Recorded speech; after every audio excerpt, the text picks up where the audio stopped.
저는 페루에서 사역하는 김성일 선교사고요.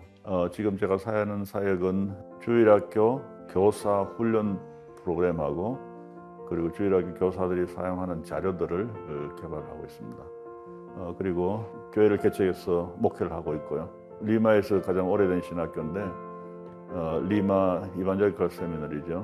이제 세미나리오 에반겔리코 델 리마인데 거기서 이사로서 섬기고 있고 또 현재 임원으로도 섬기고 있고 그 전에는 이사장으로 한 5년 가까이 섬겼죠.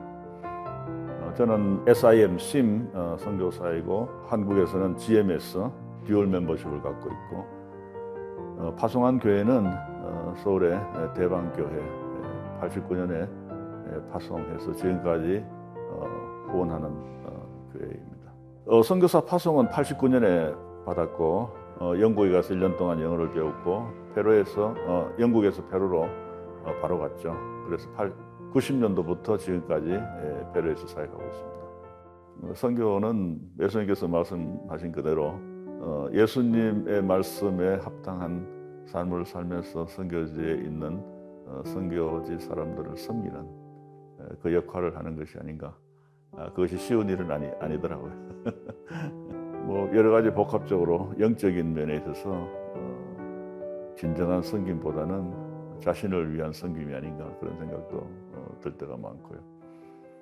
때로는 또 동역자들, 현지 동역자들이죠. 페루의 동역자들과 사역하는 가운데에 뭐 예수님께서도 가룟 유다에게 배신을 당하고 또 팔림까지 당한 것처럼 뭐 그런 일을 겪을 때에 또 여러 가지 어려움이 많고 그러니까 영적인 어떤 또 심리적인 어떤 그 스트레스라 그럴까요? 그런 것뿐만 아니라 사도 바울이 말한 동족의 위험, 여행의 위험 뭐 그런 것처럼 같은 동역자들끼리 했던 그런 것도 있고 뭐 여러 가지의 그런 갈등과 또 배신 또 시기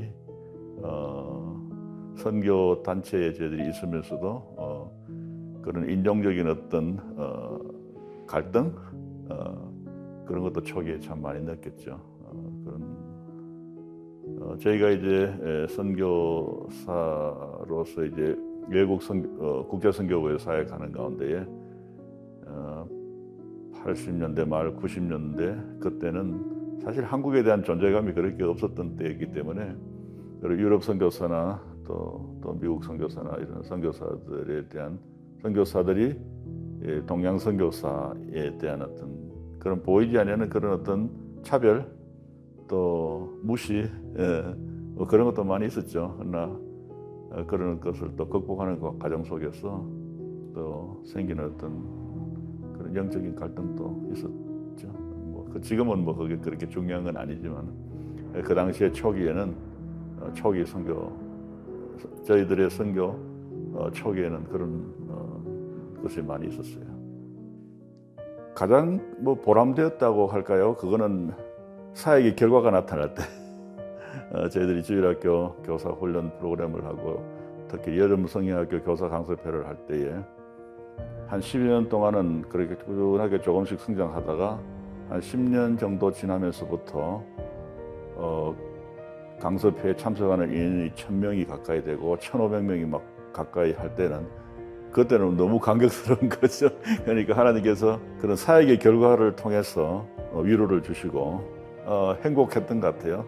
특별히 이번에 코비드로 인해서 저희들이 현장에서 강습회를 그동안에 하다가 코비드로 인해서 온라인 강습회를 했는데 첫 번 강습회에는 한 400명 정도 등록을 했어요. 온라인으로.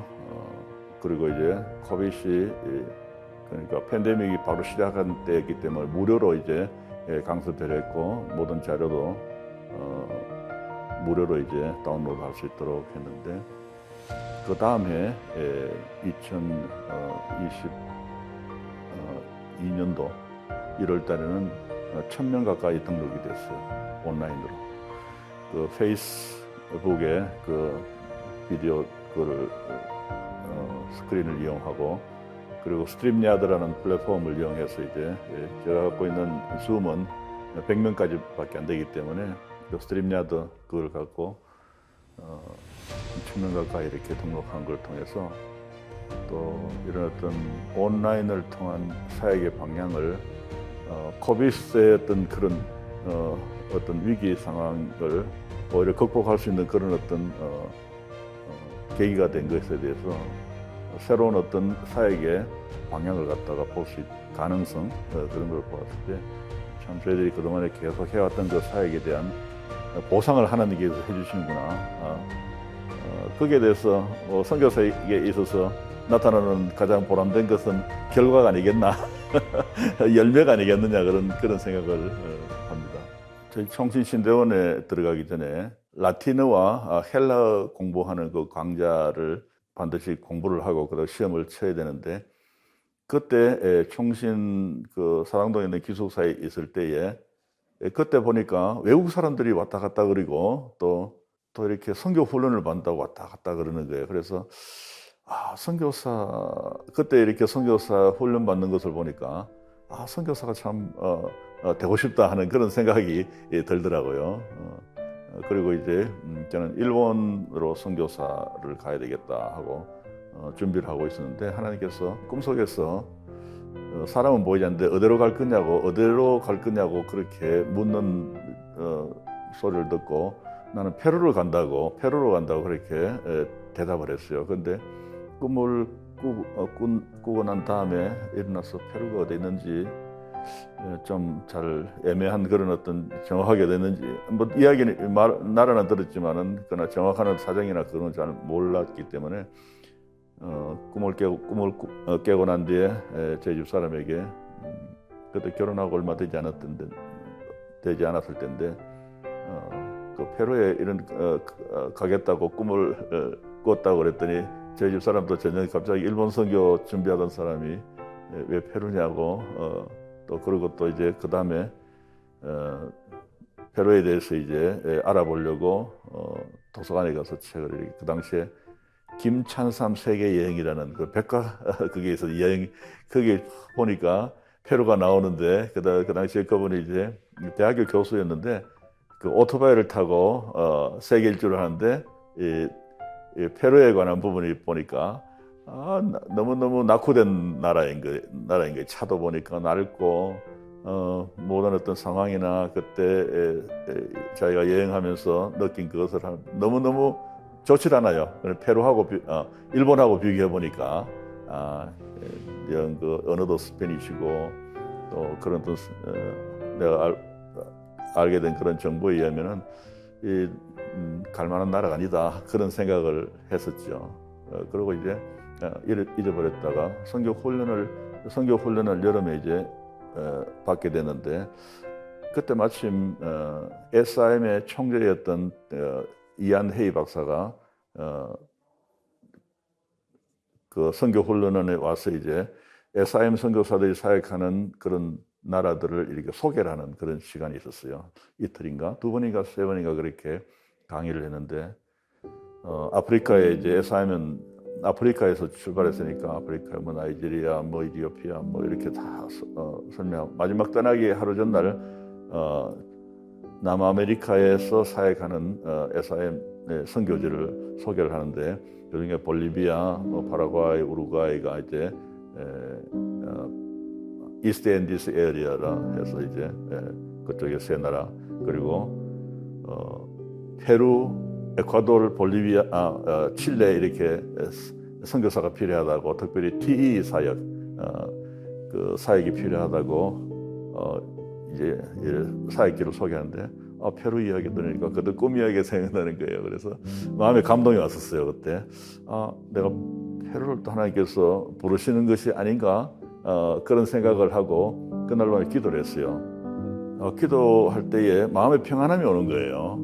일본을 놓고 기도할 때는 나도 일본어도 좀 배웠고 또 일본 친구도 여럿이 있고 그 당시에 뭐 고베 신학교 교장이 와서 고베 신학교를 같으면 학비 안 내고 공부할 수 있다고 그러고 또 그 당시에 뭐 80년도 말기 그때는 일본이 문화적으로 훨씬 경제적으로 잘 살던 때였고 이런 어떤 내 계산으로 이제 나의 장점을 다 이렇게 계산해서 일본으로 선교사로 가야 되겠다 그런 생각했는데 그때는 내 계산으로 했지만은 하나님께서 부르실 때는 평함으로 부르시는구나, 그런 어떤 느낌을 받았어요. 그리고 일본 선교를 위해서 준비하고 후원하는 교회를 찾을 때는 한 교회도 안 나타나요. 제가 그때 강도사 그 고시를 준비하고 했던 그 교회에서도 파송을 하기는 하긴 했는데 경제적인 부담이 너무 많이 큰 거예요. 그러면서 더 이상 더 이야기가 없었고 그랬는데, 페루로 하나님께서 그 마음 평안함으로 응답을 해주셨으니까 내가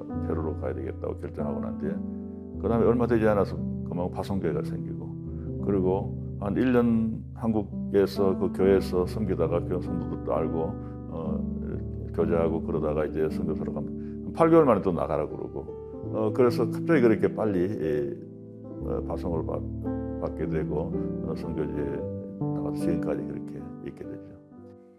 그래서 저는 다른 나라에 가서 이렇게 살아보거나 그런 경험이 별로 없거든요. 제가 살면서 페루의 그 문화나 페루 사람들이 굉장히 친근한 느낌이 들어요. 한국 어떤 때는 그 안데스 산악 지역에 가서 방문해서 시골 교회에 가서 사람들을 만나면은 꼭 한국에 있는 시골에 있는 교회에 온 것 같은 느낌. 그 사람의 생김새도 비슷하고요. 그리고 이제 감정적으로도 사람들의 정이 많고 성품이 참 착하고 그런 것 같아요. 그래서 특별히 또 외국인에 대해서 호의적인 그런 것도 있고, 그리고 페루 사람들은 그 섞인 혼혈인데 더 그 인디오들하고 가까운 어떤 그런 그 있기 때문에, 그리고 인디오 원주민들의 그 퍼센티지가 또 높아요. 한 40%가 되기 때문에 상당히 한국 사람들과 했던 동질감, 감정, 그런 것이 상당히 어떤 편안했던 느낌이 들죠. 그 원주민들은 케추아라는 언어를 사용하는데 그분들은 케추아에 대한 어떤 프라이드가 굉장히 강해요. 프라이드 노래도 막 그 원주민들로 가면서 이제 저희들이 가면 막 노래 막 부르고 케추아 말로 막 하면 난 알아듣지는 못하지만은 자신들의 어떤 그 언어나 자신들이 갖고 있는 문화에 대한 어떤 그 프라이드가 높기 때문에 거기에 더 인정해주면 더 좋아가지고 이렇게 하는 어떤 그런 모습들이 한국의 시골의 어떤 시골 사람들의 어떤 그런 정서, 그런 게 많고, 특별히 또 케추아하고 한국말하고 언어의 어순이 같아요.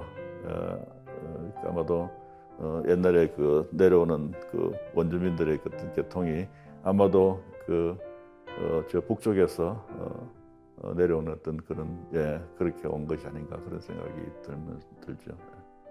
선교사로서 했던 지금 제가 사역하면서 이번에 와서 더 느낀 게, 선교사들과 했던 네트워킹이 아주 필요하다는 생각이 들었어요. 선교사들과 선교사들의 네트워킹을 통해서 더 이렇게 시너지를 높일 수 있는 그런 시너지 효과를 위해서는 그 네트워킹이 있어야 되지 않겠느냐, 그런 생각이 들어요. 그래서 이번에 특별히 제가 발표한 이후에 주일학교 교사들을 훈련을 시키는 데도 많은 고민을 많이 하고 자료들도 필요하다는 것을 느끼고 있으면 어디서 어떻게 구하는지를 몰랐다고. 그리고 파라과이에서 오신 선교사님은 그 저희들이 개발한 자료들도 사용하고 다 하는데, 오늘 이렇게 그 우리가 사용하는 그런 어떤 자료나 이런 것이 하는 그 사역에 사시는 선교사를 만나서 너무 반갑다고 그런 이야기를 들었거든요. 그래서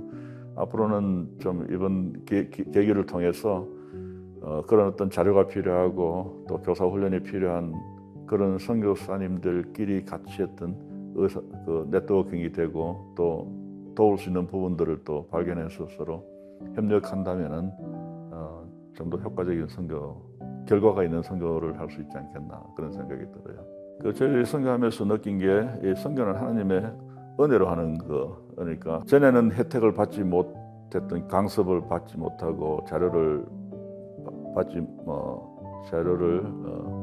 가질 수 없었던 그런 지역도 이제는 그게 이제 가능하거든요. 가능하기 때문에 중남미의 모든 나라가 이런 어떤 저희들이 개발한 자료가 사용되어지고 또 강습도 받아지고, 앞으로 어떤 그 세상이 언어가 상당히 통합되어지는 그런 어떤 곳으로 가는 것 같아요. 인터넷으로 인해서 어떤 면에서는 좀 바벨탑의 사건과 가까이 가지 않겠느냐 그런 생각이 드는데 그런 가운데 있을지라도 물론 주님께서 다시 오시고 세상은 종말을 향해서 가는 가운데 더 많은 그런 어떤 죄가 많은 것은 은혜가 더 많다고 이런 어떤 상황 가운데서도 복음이 더 빨리 전파되어지기 위해서는 스페니시권으로 개발된 이것이 다른 언어까지 번역되어지고 또 더빙되어지고 이렇게 해서 영어권이라든지 프랑스권이라든지 아랍권까지 요즘은 이렇게 전 세계에 다 사용되어지는 그런 어떤 프로그램과 또 자료가 보급되어지도록 하나님께서 특별히 은혜를 내려달라고 좀 기도 부탁을 드리겠습니다. www.ebdb.org로 당신을 초대합니다. 축복합니다. See you soon.